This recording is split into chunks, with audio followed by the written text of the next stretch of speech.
Hi, my name is Emily, and I've been asked to speak with you in regards to end of life care. In particular, I'll be speaking about my personal experiences with having a family member receive such care.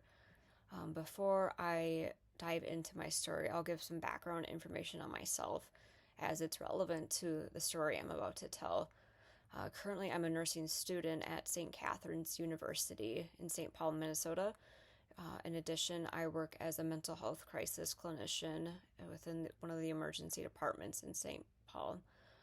Furthermore, I'm also a nursing assistant within one of the level one trauma centers in the area. I also have a background working as a nursing assistant within a long term care facility and as a mental health professional in an outpatient setting.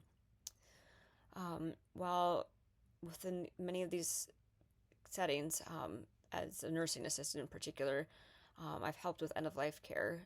The one that's most personal to me is when my sister Jessie received end of life care.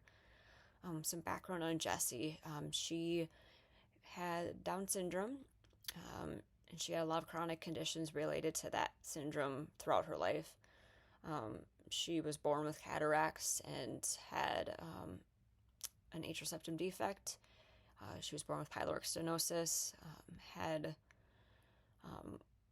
multiple other chronic conditions, leading to a lot of chronic pain. And over the last few years of her life, it was getting more and more difficult for her to function. Ultimately, she died of pulmonary hypertension, congestive heart failure, and an opportunistic infection of pneumonia.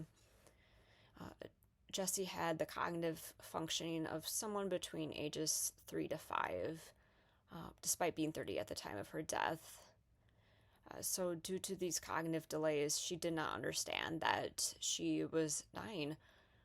She knew she was sick, but she just didn't have any concept of what death was.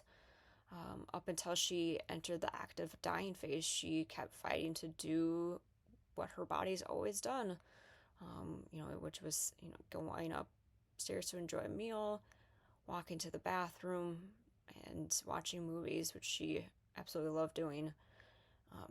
Between her not understanding that she was dying and her understandable fear of hospitals, given that she had over 30 surgeries and countless hospitalizations when she was a child and adolescent and somewhat as an adult as well, it was important for my parents and I for her to be at home where she could feel as safe and comfortable as possible, for her last months and days of life.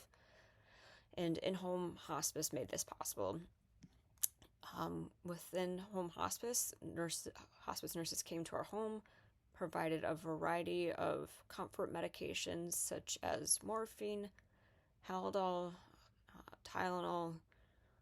I honestly, it's been a few years, so I don't remember all of them, but those were the top ones that come to mind. But they gave these medications to us, taught us how to safely administer them, and they also helped secure other in-home services for my sister. These included in-home health aides to help with bathing and other just activities of daily living.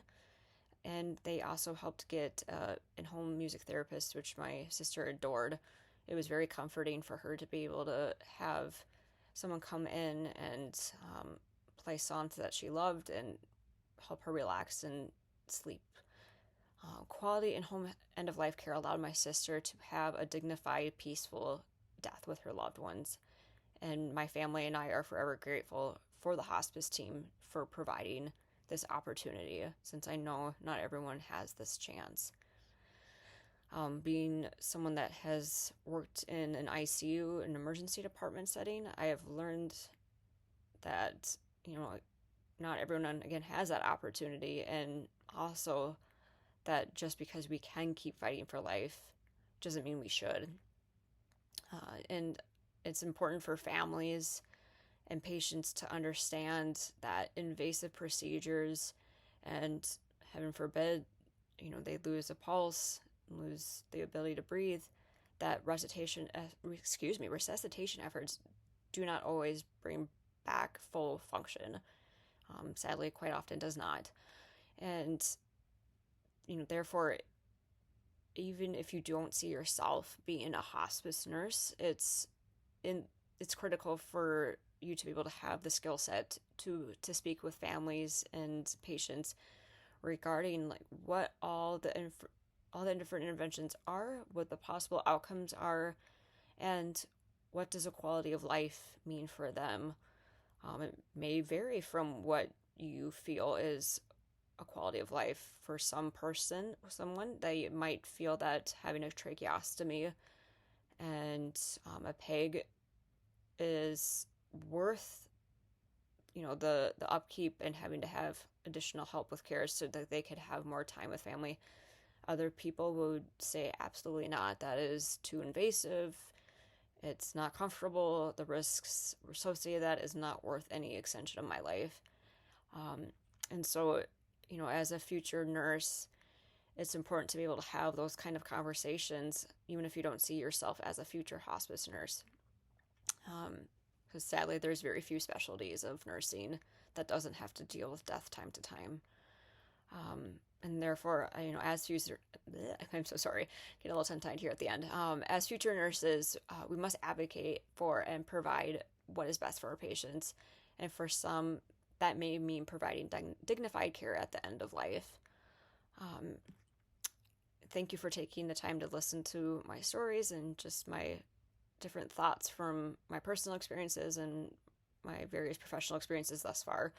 I've sent my contact information to your instructor. If you do have any additional follow-up questions, I'd be happy to answer them, whether that be related to hospice nursing or the other places I work currently.